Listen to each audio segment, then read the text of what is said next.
Chuck, your Uncle Bob up yet? Up on cloud 7. Oh? I've never seen him so happy so early in the morning.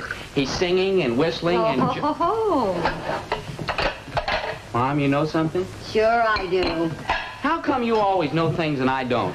A, I'm older. B, I'm wiser. C, my woman's intuition.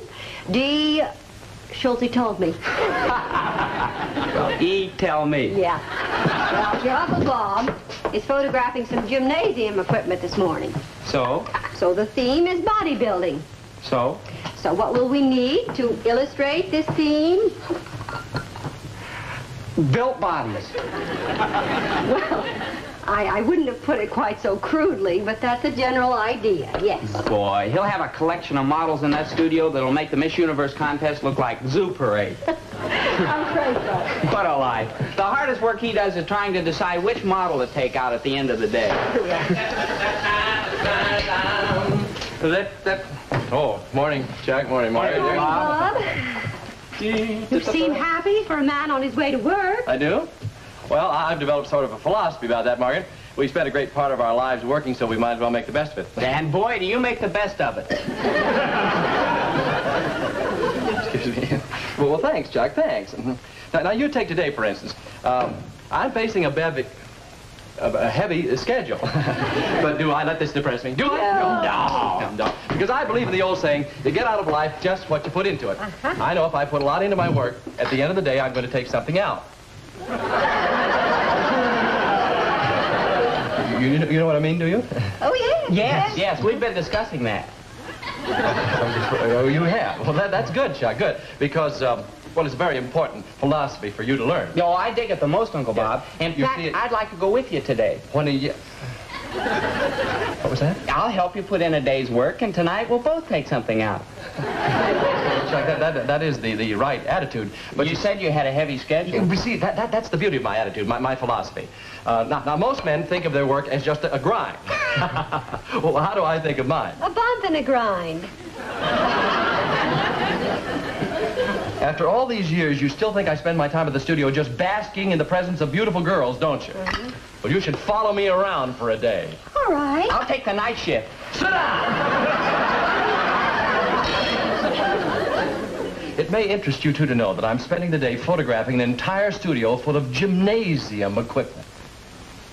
Tricky to light, difficult to photograph. And heaven to kiss. Oh, that is... You like that? That's...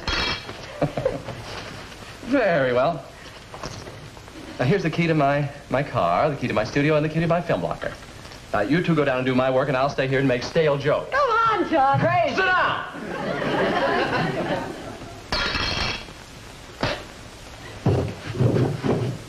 To practice the... Keys, please. Oh, yeah. To practice the profession of photography requires a composite of artistic and technological skills and crafts, entirely beyond the comprehension of the untutored intellect. In other words, those are my babes, and I'm shooting them.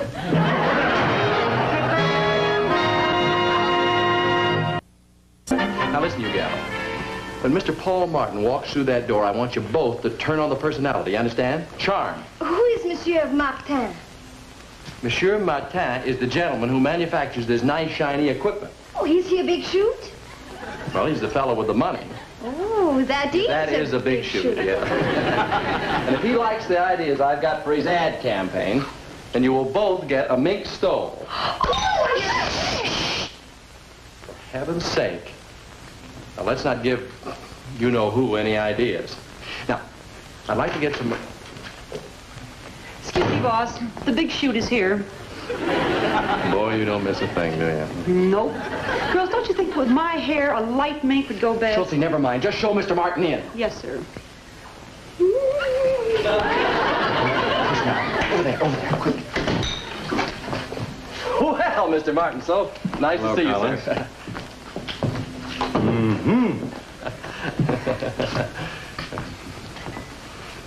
Beautiful. Yeah. Just beautiful. I thought you'd agree, sir. Have you had an opportunity to study that construction? Well, yes, sir. I think you could say I've made a study of it. Yes. You know, I've always had a dream. I'd like to put one of those in every home in America. Every, sir? We'd be the healthiest nation of men in the world. Well, we'd be the happiest, I know that. Well, then you like the girls, huh? Girls? Yeah, I mean the models. You approve of them, hmm? Well, Collins, your personal life is your own affair. Just keep them out of the way when you're photographing Martin's gymnasium equipment. I'll be in touch. But Mr. Martin. That's right. 3 mink stoles. Mr. 1 blonde and 2... Mr. Martin, I'm sorry. I don't think you understood. You see, those 2 lovely young ladies in there are the ones that I hired to be in your pictures. Oh, no, Collins. No girls. Use a man. A man, sir? We never use that word in this office. No, you see, a man... Now, wait a minute. I've got the idea. You get a weakling, a puny sort of fella. Then you photograph the day-to-day development of his physique. But, Mr. Martin, who wants to look at a puny weakling? Other puny weaklings. And that's who'll buy my equipment. Mr. Martin, I happen to enjoy a certain reputation. Yeah, so I hear. As a photographer. And if I can't make a picture with beauty in it, then I'm not interested. All right, then. Should I tear up this check for $5,000? No, I'll put in the picture. It's a beauty. Glad you can see things my way. I do, Mr. Martin. Goodbye, Collins. Yes, goodbye, sir. Goodbye. Hello, first salon. Well, about those 3 mink stoles I ordered, you can make that just 1... Don't count your minks before they're hatched. Well, we've got 5,000 little mink eggs here. I'll take them down to the bank and hatch them. Not until we find the puny weakling. Oh, that's not going to be easy. Yeah, if we can just uncover now some little broken down character. Defeated by life. Yeah. More mouse than man. That's right. With his tail between his skinny legs. You're right, Chelsea, you're right. Somewhere, there's a mouse with $5,000 riding on his pointed little nose. Bobby? Pointed? Hard! For hell. Oh, so you know, this is a I mean, we were just talking about you. Oh, well, if you're busy, I can come back. What are you talking about? Never too busy to talk to an old pal. Sit right down. Run down to the bank and deposit the mink eggs, Chelsea. Right, boss? Well, Harv, say, you know, you can really do... I mean, what can I do for you? Bobby, you know how I feel about my wife. I love her. Yes. Really, Bobby, I adore that woman. I know. Bobby, I worship the ground that she walks in. I'm mad about her. Harv. Bobby, if anything ever happened to Ruthie, I don't know what I'd do. I'm sure. Bobby, I love that woman as no man has ever loved any woman before. Harv, I know all this. Well, then will you please tell me why I can't stand to live in the same house with her? What's the matter, Harv? A little trouble with Ruthie? Well, Bobby, she is furious at me because we had a bachelor party at the office. Oh, Harv, that's simply ridiculous. Well, not entirely, no. You see, we haven't got any bachelors at the office. Oh, well, that would tend to make her a little suspicious, yeah. Tell me, were the girls pretty hard? There weren't any girls, Bobby. We fellas just played a little poker, that was all. Well, then what's Ruthie burned up about? Well, look, I was standing pat with a pair of queens when Ruthie phoned. Well, the guy who answered the phone said, look, don't bother him now. Harvey is holding 2 ladies back to back.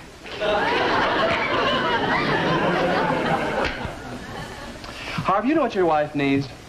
A good, substantial bawling out. She needs to be looked right in the eye and told that she's second to her husband. That's why I'm here, Bobby. When can you do it? The question is, when can you do it? Me? And I'll tell you when. When you develop the muscles to back up what you say. Muscles? Muscles, strength, power. For heaven's sake, no wonder Ruthie picks on you. No woman respects a puny weakling. I am not a puny weakling. No, when you walk down the beach, do women turn to take a second look? Yes. Only because they can't believe the first. Now, wait a minute, Bobby. See, I may not be Mr. America, but I have the kind of physique women like. And it's too bad that a man got it. Now you're throwing the whole thing. Just step right over there. Yeah, come on, put up your jib. Harv, put up. Okay, you asked for it. I'll see if I can get my models out of the way. You will. Right, you will. Yes, sir, I'll show you. Julie, no. Josie, see if you can find an opening. What? Try, come on, throw a punch at me. Oh, I wouldn't hit a man in your shape, Mr. Helm. Oh, come on, will you, Schultze? Come on, come on.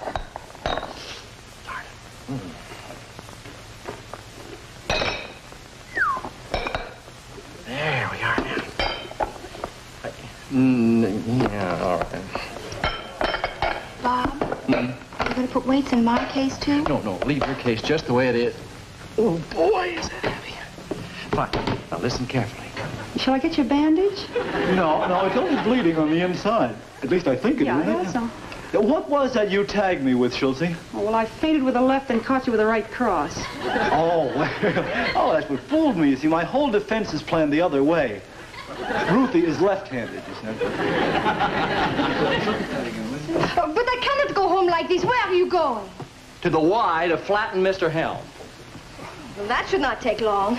I will wait for you in the studio. All right, wait for him in the studio. I don't care. Come on, Well, Harvey. you might at least be gentleman enough to carry my makeup case back. Carry your own makeup case back. Come on. Oh, you are so rude. Bobby, please, just a moment, after all. Mademoiselle,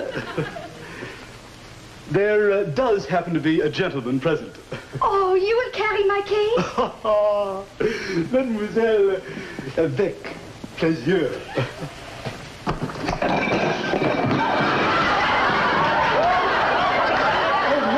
I'm so sorry. Monsieur, your lip, she is bleeding. Oh, yeah. Schultze clipped me a little while ago. Monsieur, Is that really all right in there? I think so. Oh, I am so sorry. Harv! Oh, it's good. Oh, Harv, oh, man. Well, what happened to you, old boy? What does she use for makeup? Lead? What? I am sorry it is too heavy for you. I will carry it. I wouldn't try to lift that young lady. Why not? Tis nothing.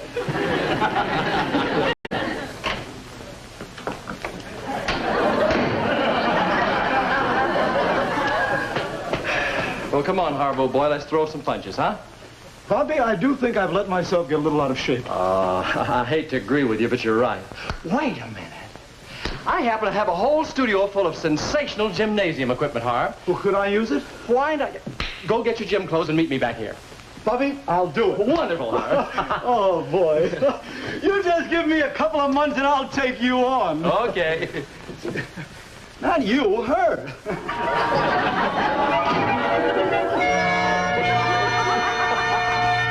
And deltoid. Yeah. Feel that? Yeah, let me try. Oh, you I want can it? take over this one. Bobby! Well, let me try it. All right.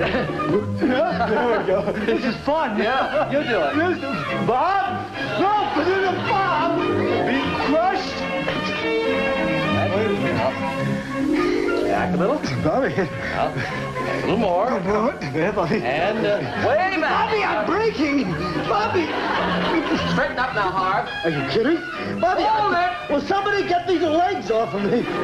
Bobby, I've had it. Cut me down. I'll get this in the suit. Okay, sure. Bobby, why do you keep taking my picture when I'm in these stupid positions? Harv, just lean on me here, boy. You see, if I don't, in a few weeks, you will have developed such a tremendous physique that if I don't offer you proof, you'll never believe that you were once in this shape. Bobby, just between you and me, I don't think that I am the physical culture type. Oh, Harv, look, you've got a perfect skeleton. Skeletal frame. All we have to do is just wrap a few muscles around these bones, that's all. No, it'll take too long, Bobby. No, I can notice a change already. So can I? I'm half dead. Come on, Harv. Right over here and lie down. Just rest a little while, and you'll be fine, boy. That's it. Right up there. That's it. Just rest. Just rest.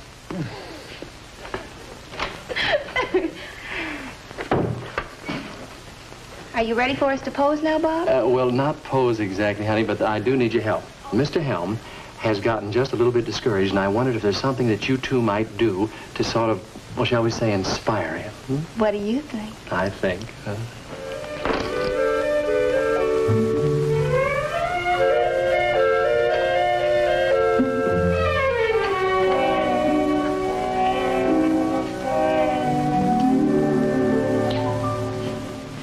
Look, who is that? Why, it's Mr. Helm. But not the man who tried to carry my makeup case. Same one. But he was little and weak. This man looks like an athlete. How can you tell? He's asleep. But he sleeps like a jungle cat. His powerful muscles coiled like bands of steel. I wonder what would happen if we woke him up. Well, he would leap from the table like a panther springs from a tree. Mr. Helm. Mr. Helm.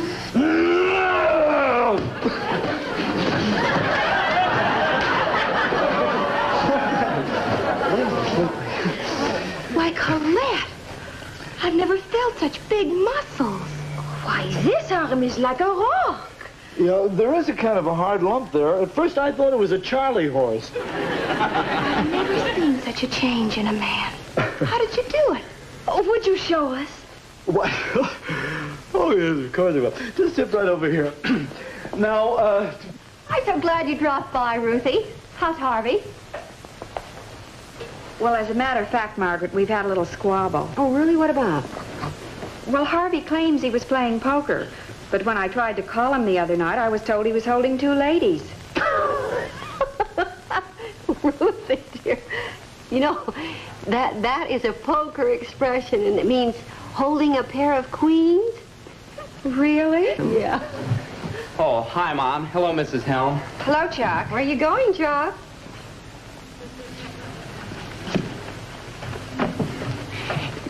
Mom, I just caught a look at myself in the mirror, and if I don't get busy and build some muscles, people are going to start calling me skinny.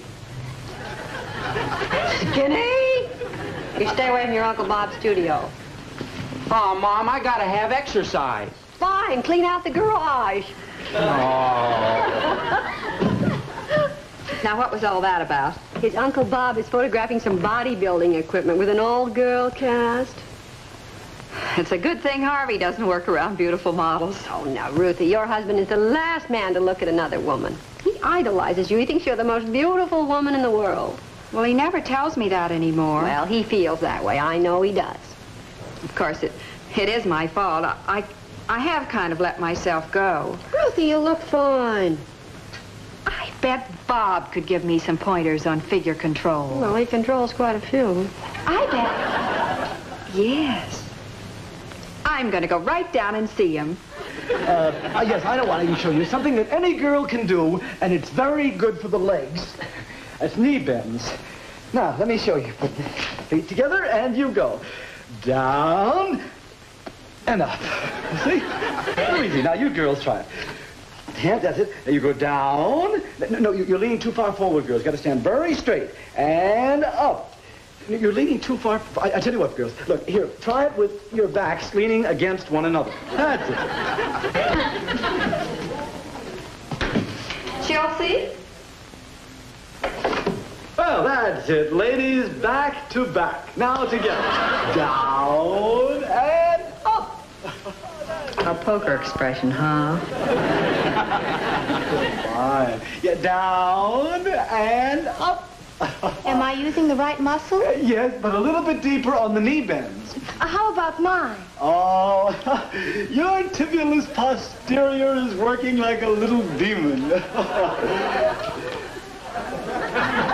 Say, now, there's a trim little tibia for you. Say, why don't you slip into some shorts? Harvey, playing poker again, dear?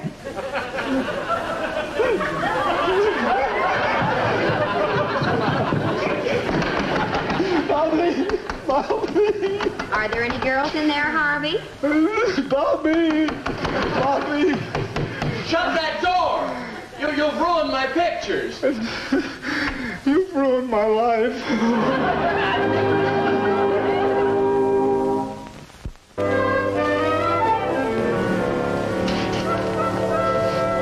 Sit down right here, Ruthie, dear. I'll explain everything.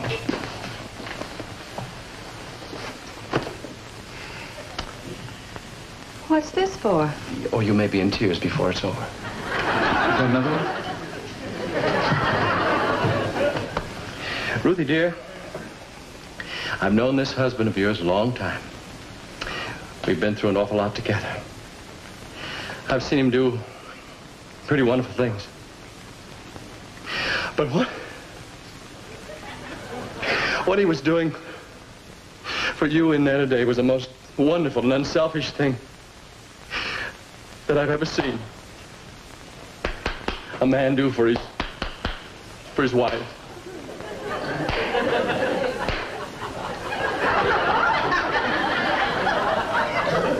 I'm not crying yet. I had the privilege of serving with this man. He came through the war with a great record. Great record. Honors heaped upon him. But today was the day in my book that he really grabbed himself a handful of glory. What was the other girl's name, Harvey? Colette.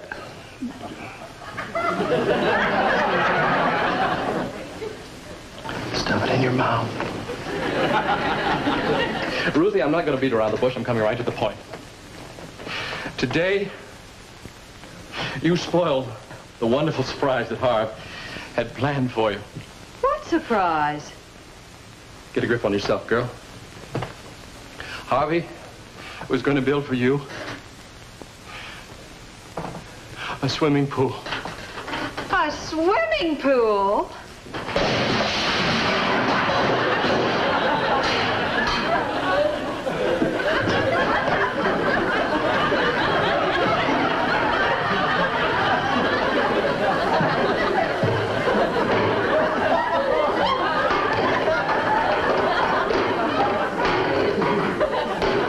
You know, this...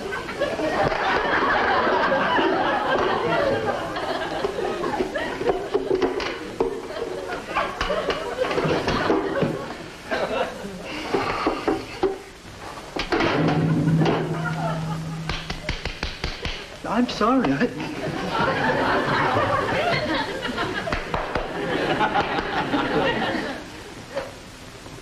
Ruthie, the reason this boy was in there exercising with that gymnasium equipment was because he wanted to develop a physique as powerful,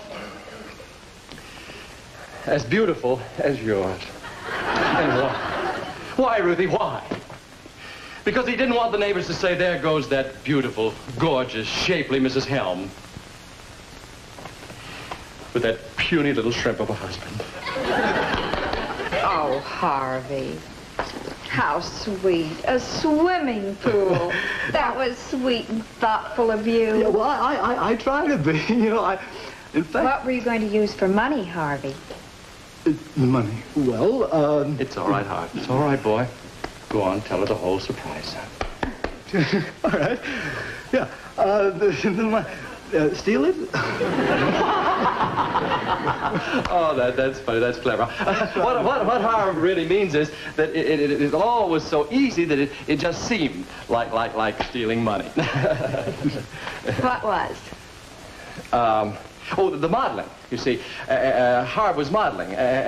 As he was exercising, I took pictures of him to show the bodybuilding potential, you see, of this sensational gymnasium equipment. And for that, he'd get enough money to build a swimming pool? $2,500. How wonderful. Yes, Ruthie, it was. Until you opened the dark room door and spoiled the pictures. Oh, well, can't you take them over again? Oh, afraid not. He's too developed now. Oh, that's terrible. Yes, Ruthie. If it hadn't been for your little display of petty jealousy, I'd be sitting at this desk right now writing out a check for $2,500.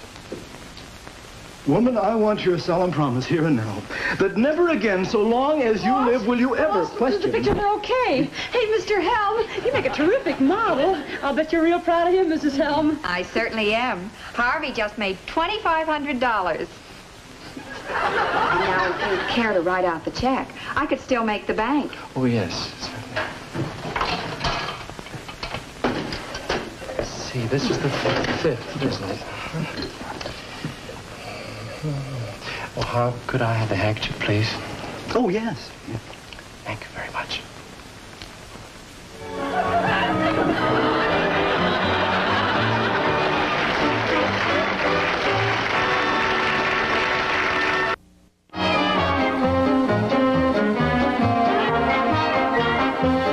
Harvey Helm was played by King Donovan, Ruthie Helm by Mary Lawrence, Colette by Lisa Gaye, Paul Martin by Robert Carson, and the model, Gloria Marshall.